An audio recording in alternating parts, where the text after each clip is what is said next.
I think that in the current phase, the hostage and detainee exchange will take place. Hamas will release three Israeli detainees. One of them has the U.S. Israeli nationality, and the other has a Russian Israeli nationality. Uh, Hamas gave Israel today the names of the detainees, as Hamas is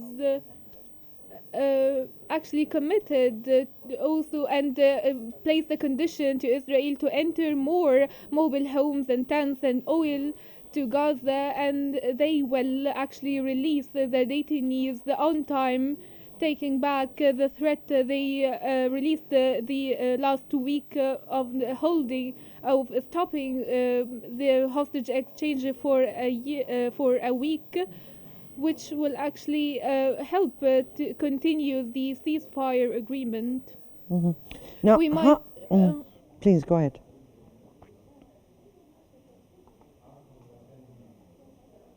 Now, how can the international community better support Egypt in its humanitarian efforts for Gaza and for its plans, particularly in light of Egypt's provision of 70% of the aid entering the region?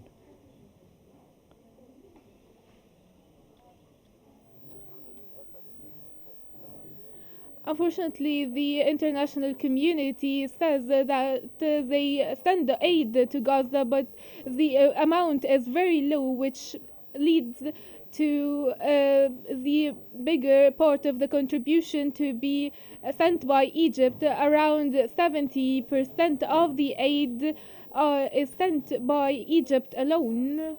The other states from all around the world only sent a few shipments of aid.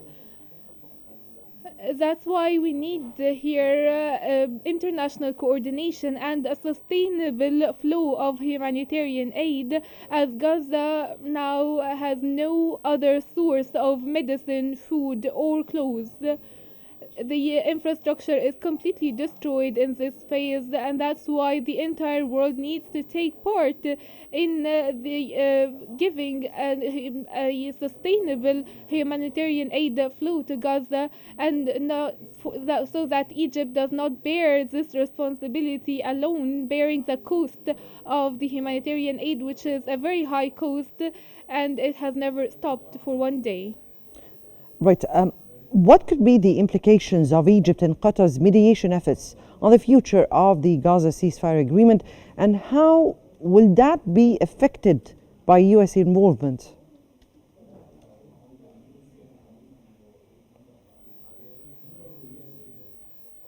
Of course, Egypt and Qatar are exerting all efforts possible to maintain the ceasefire agreement.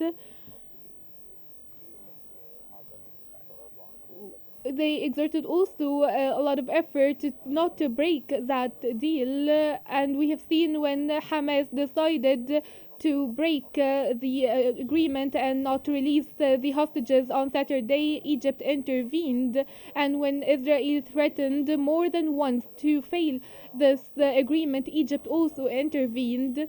And I think the Egyptian role is very integral and pivotal to the continuity of this ceasefire agreement, as Egypt also sent messages to the United States rejecting the displacement schemes, providing and outlining comprehensive plans with lower cost for the Gaza reconstruction, and even with a smaller time frame. And I think now that the Gazans realize the importance of the Egyptian role in this regard. The Ministry of Foreign Affairs of the United States said yesterday that the US will be waiting to see the plan of Egypt and the Arab world. Now, Jordan and Egypt are playing a crucial role in ensuring that Gaza residents remain in the homelands and on their territories, definitely. What challenges do they face in implementing those efforts? Of course, Egypt and Jordan are bearing a very significant responsibility naturally because they are neighboring countries to Palestine, and if any relocation of the Gaza population is to happen, they will be directed towards the Egyptian borders or the Jordanian borders.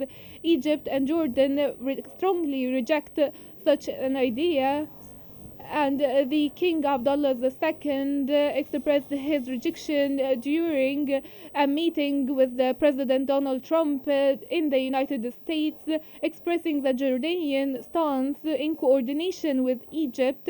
Everyone now is waiting for the Arab Summit to take place during the next few days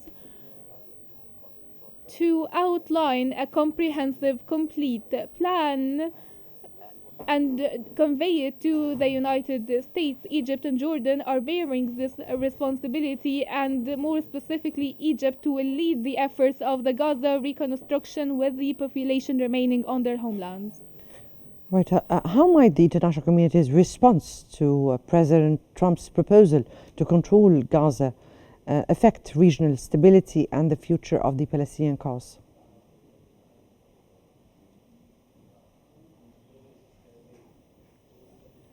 Most states from all around the world rejected the Trump proposal on this regard, and even the US politicians were surprised by such an idea and a call to displace the Palestinians. They were surprised by these statements that the US would take over Gaza, and there is a broad range rejection to this idea. They support the Egypt and Jordan position on this, and I think this will lead to Trump taking this plan back. Now, what could be the potential risks of forced displacements in Gaza, and how will it affect the Palestinian identity and the broader Middle East peace at large?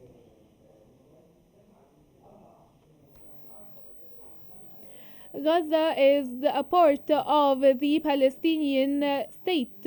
Gaza and the West Bank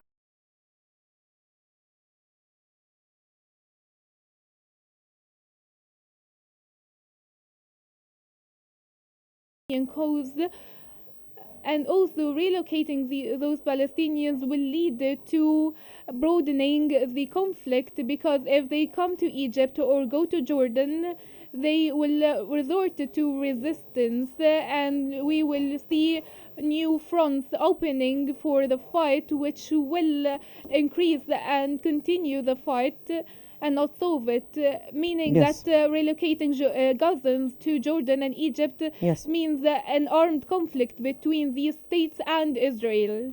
Right. This displacement is utterly rejected.